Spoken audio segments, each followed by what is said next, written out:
tanungin kay John Ace. John Ace, yung si Sabilio ba, ilang beses nagpaputok? Hindi ko po nabilang nung pinagbabaril niya ako. Pero yung nakita ko po sa CCTV, 4 na beses po. 4 na beses nagpaputok. Ilan yung Apo. tama ng kapatid mo? Isa lang po. Isa lang Opo. that proved to be fatal. Saan ang tama? Sa Sikmura po. Dead on the spot. Hindi naman po. Naitakbo pa sa hospital eh. Buhay pa. Opo. So, how many hours bago siya nag-expire? Mga 3 hours din po. Kasi tinakbo pa po dito sa Quezon City.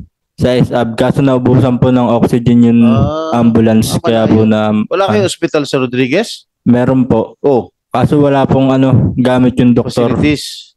Opo. Ano, health center lang? Hindi po. Public. Public yun, di ba? Kasi hindi kulang po sa gamit yung doktor eh. So, ang pinakamalapit, saan hospital niya dinala? Sa Inares po. Inares? Sa ano din, di ba? Sa Inares po. Rizal pa rin yun. Opo.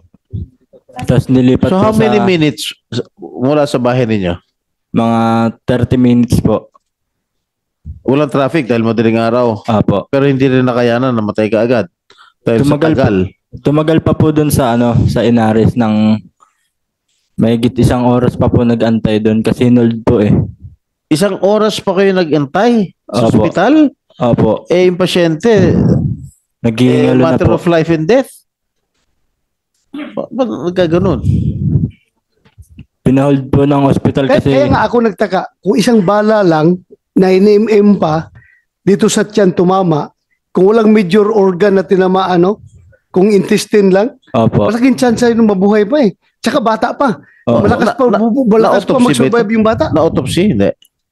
Na-autopsy po. Saan ang tama? Sino makakasagot?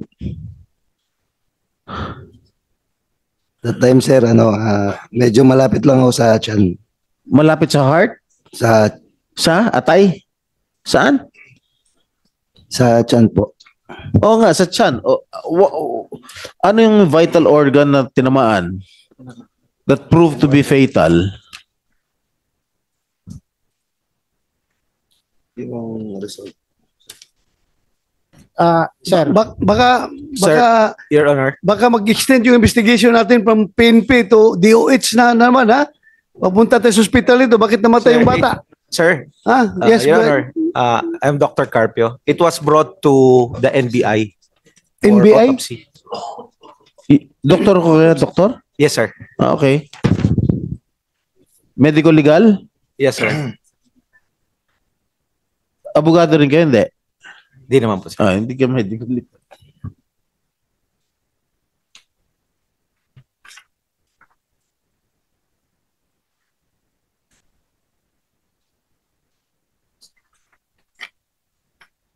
Yung results. Sir, actually, the police investigator in case, sir, wala pong summary of death nung protocol nung NBI. But the NBI just conclude that it is a gunshot wound to the chest. Chest? Hindi pala tiyan, chest pala. Yes, sir. Ay, mga, ibig bumilib na sana ako sa mga investigador ng Montalban ngayon. The findings of the NBI by John Allen Alcantara, sir, from the NBI is gunshot wound to the chest po, sir. Chest pala. Nag-protrude ba? Yung bala? Tumagos? Your Honor, hindi po naka-indicate kasi death certificate lang po yun. Wala pong autopsy report. Where is the autopsy report? Yeah, that can be used sa proceeding sa korte. You don't have a copy of the autopsy report?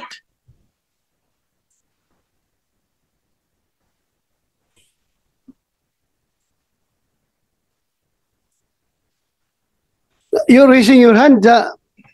Si Umpad or Napoleon Umpad? Ano, tatay ba ito? Napoleon, ikaw ang tatay? Opo. Yeah, you have the floor. Sige, may gusto kong sabihin. Go ahead.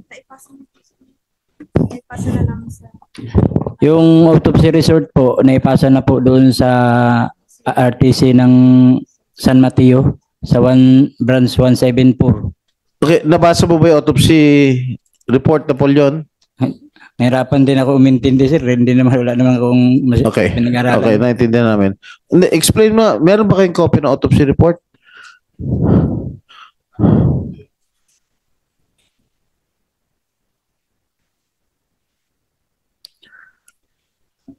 Napoleon at Sheena at saka Jan. Condolence ha. Condolence sa inyo. Ito si Sheena, nanay? Nanay? Napakabata. Kapatid. Kapatid? Anak mo? Condolence sa inyo ha. Sheena, meron kang copy ng autopsy report? Paki-check nga, doktor, kung autopsy report yan.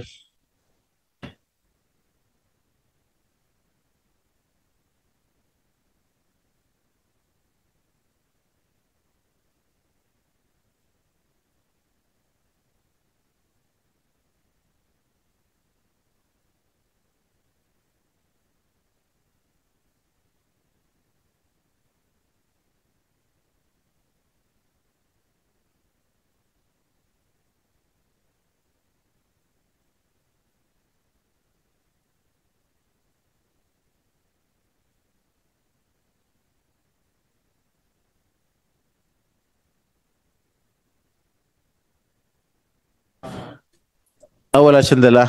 Hindi autopsy report yung dala niya. Ano yung mga dokumentong hawak? Death certificate po, Your Honor. So where can we obtain the autopsy report? Siguro, Mr. Chair, we Yes. request the committee to subpoena Duces Tecum the autopsy report of Yes, I the will do that. deceased. Kumsek. Ha? Sabi na. Dosis Ticom. Isasabi natin yung sinong nag-conduct ng autopsy report Of John Francis, no? John Francis Ompad. John Francis. Di ba dapat meron kayong kopya ng autopsy report? Sino nag-conduct ng autopsy? NBI. NBI. sir. Yeah. Hindi kayo humingi ng kopya man lang. Your Honor, that time, sabi daw nila, i-forward na lang nila, sir, sa RTC. Sa RTC. Yes, sir. So, hindi dapat kumuha kayo ng kopya. At any rate, pakuha na lang natin. Okay, Thank you, Mr. Chair. Thank you, Senator.